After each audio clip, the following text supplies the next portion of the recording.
মাশাআল্লাহ, দেখতে দেখতে 18 বছর শেষ হয়ে 19 বছরে পা রাখলো আমার ছেলে। আপনারা সবাই ওর জন্য দোয়া করবেন। আজকে ওর জন্মদিন, তাই আমি কিছু আয়োজন করেছি ছোট ছোট বাচ্চাদেরকে নিয়ে। তো এখন তাদেরকে খাওয়ানোর জন্য আমি এখানে গরুর মাংস নিলাম, তারপর মশলাপাতি দিয়ে ভালো করে মাখিয়ে এরপর বসিয়ে দিব। তো দেখুন এক এক করে কিন্তু আমি মশলাগুলো দিয়ে দিচ্ছি। এখানে প্যাকেটের মশলা দিয়ে বিরিয়ানিটা রান্না করব। আর বাটা যে মশলাগুলো যেগুলো এখানে আমি দিয়েছি আদা রসুন বাটা, টক দইটা একদম জমাট বাঁধা ছিল যার কারণে, তারপর লাল মরিচের গুঁড়াটা দিয়েছি। এরপর ব্লেন্ডার করতে দিয়েছি এই যে কাঁচা মরিচ কিছু, আর বাদাম, তারপর পেঁয়াজ, ওসব একসাথে ব্লেন্ডার করতেছে, সেগুলো আনলেও আমি এর সাথে পরে মাখিয়ে দিয়ে দিচ্ছি। তো এখন যা আছে সব মাখিয়ে নিলাম। তারপর দেখুন সেই ব্লেন্ডার করা মশলাটাও চলে আসছে। জিরা মানে কাঁচা জিরা, কাঁচা মরিচ, তারপর কাঁচা পেঁয়াজ আর বাদাম। তো এখন সেগুলো ব্লেন্ডার করা একসাথে দিয়ে দিলাম আর এখনই বসিয়ে দিব চুলাতে। দেখুন এখন আমি চুলাটাকে জ্বালিয়ে মিডিয়াম আঁচে রান্নাটা করতে থাকবো।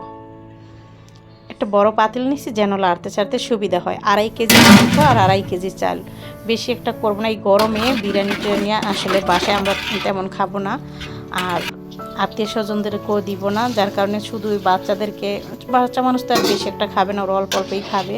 তো যার কারণে 13-14 জন পোলাপাইন বলছি আমি আসার জন্য। তো ওরা আসবে, ওদেরকে খাওয়াবো। তো এখন আমি দিয়ে দিলাম চালগুলো। গরম পানি আমি এখানে দিয়েছি, যে মাংসটা কষানোর পর গরম পানিটা দিয়ে দিলাম, তারপর চালটা দিয়েছি।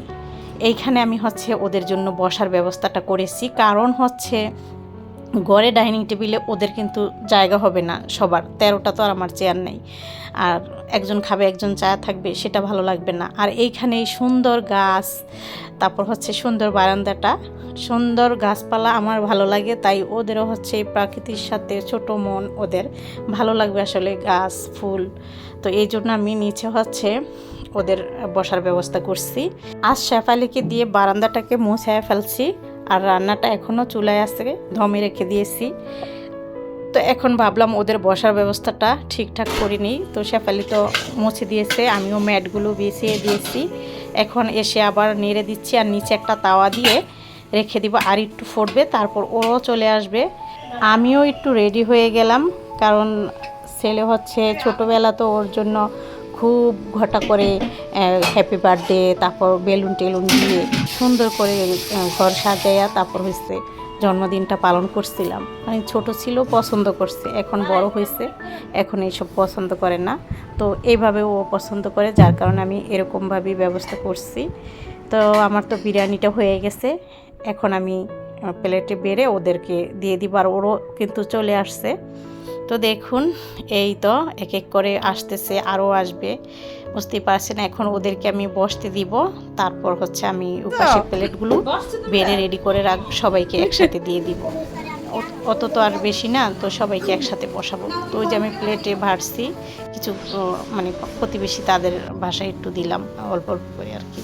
এই তো এখন ওদের জন্য কিন্তু আমি বাড়ছি, যেহেতু বাচ্চা, তো বুঝে শুনি ওদেরকে এই যে এইভাবে প্লেটগুলো বেড়ে নিয়েছি। এখন ওদেরকে খাবারগুলো দিয়ে দিব, আরও মানুষ চলে আসছে। এই তো আসলে এইভাবে যদি আমরা ছোটোদেরকে খাওয়াই, ছোটরা কিন্তু অনেক পছন্দ করে। ওদেরকে এই খাবার দাবার শেষে, মানে খাবারের যে আয়োজনটা করেছি, এরপরে আমি বলছিলাম যে ওদেরকে কেক খাওয়াই, তাহলে ওরা বেশি পছন্দ করবে। তো বলতেছে না, তুমি কেক কাটলে আমি থাকবো না, আমার ছেলে বলতেছে। এই জন্য আমি ওদের চকলেটের ব্যবস্থা করছি, ওই নিজেই আনছে চকলেটগুলো, ওদেরকে দিয়ে দিবে। তো এখন এই যে বসার ব্যবস্থা করে দিচ্ছি, ওরা এখন সবাই বসছে, আর এক এক করে এই যে আমার ছেলে ওদেরকে দিয়ে দিচ্ছে, আমিও সাথে হেল্প করতেছি। শেফালি আছে, মেয়েরও আছে, তো মেয়েরও এইভাবে পছন্দ করে।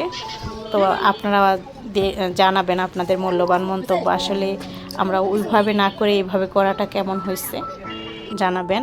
আর ভালো লাগলে সামনের দিকে আরও সুন্দর করে আরও বেশি মানুষ নিয়ে চেষ্টা করব, মানে এরকম ছোট মানুষদেরকে নিয়ে, গরিব ছোট পোলাপাইনদেরকে নিয়ে আর কি ব্যবস্থা করব। আপনারা সবাই ওর জন্য দোয়া করবেন, যেন ও মানুষের প্রতি আন্তরিকতা ভালোবাসা থাকে, বা শিখেই তো এখানে কিন্তু ও বসে পড়ছে। এটা কিন্তু ওর জন্য একটা শিক্ষা, বা ওর নিজে থেকে এখানে বসছে। আমি বলছিলাম যে ডাইনিং টেবিলে আসো, ডাইনিং টেবিল তার মানুষ আছে, বলছে না আমি ওই বাচ্চাদের সাথেই খাবো। তো যার কারণে ও বাচ্চাদের সাথে বসে কিন্তু খাইতেছে। কখনো সে এইভাবে বসে না ওদের সাথে, এমনিও বাসায় মেহমান আসলে একটু লজ্জা পায়। তো আজকে এই ছোটদের সাথে সে বসে মিশে খাওয়া দাওয়া করতেছে। সামনে ওর পরীক্ষা, তো আপনারা ওর জন্য দোয়া করবেন আল্লাহর রহমতে যেন ওর পরীক্ষার রেজাল্ট ভালো হয়, ভালো মতো যেন পরীক্ষা দিতে পারে। আল্লাহ যেন ওর দীর্ঘ আয়ু কামনা করে এবং ভালো মানুষের মতো মানুষ হয়। আপনাদের কাছে এই দোয়াই কামনা করি।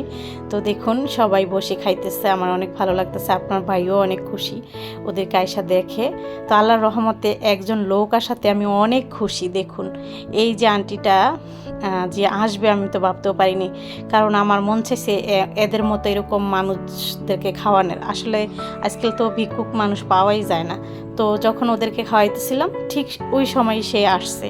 তো আসার পরে তাদেরকে আইনা এখানে বসিয়ে দিয়েছি যে আন্টি আপনি খান। তো দেখলেন তো আমি অনেক খুশি হয়েছি তিনি আসার কারণে। যাই হোক, এখন এখানে ওদেরকে আমার ছেলে চকলেট দিয়ে দিল, আর বাচ্চারা তো চকলেট পেয়ে খুব খুশি, দেখলেনি। তো ওরা অনেক খুশি হয়েছে। যারা খাবার শেষ করে নেয় তারাও ওইখানে আছে, তাদেরকেও দেওয়া হয়েছে। তো এখন এক এক করে ওরা চলে যাবে। আকপিস করে আরও কয়েকজন গেছে, মোট ওরা 15 জন আসছিল বাচ্চারা। তো আশা করছি আজকের ভিডিওটি আপনাদের কাছে ভালো লেগেছে। কেমন লাগলো অবশ্যই জানাবেন। সবাই ভালো থাকবেন, আবারও নতুন ভিডিও নিয়ে চলে আসবো। এখানে বিদায় নিচ্ছি, আল্লাহ হাফেজ।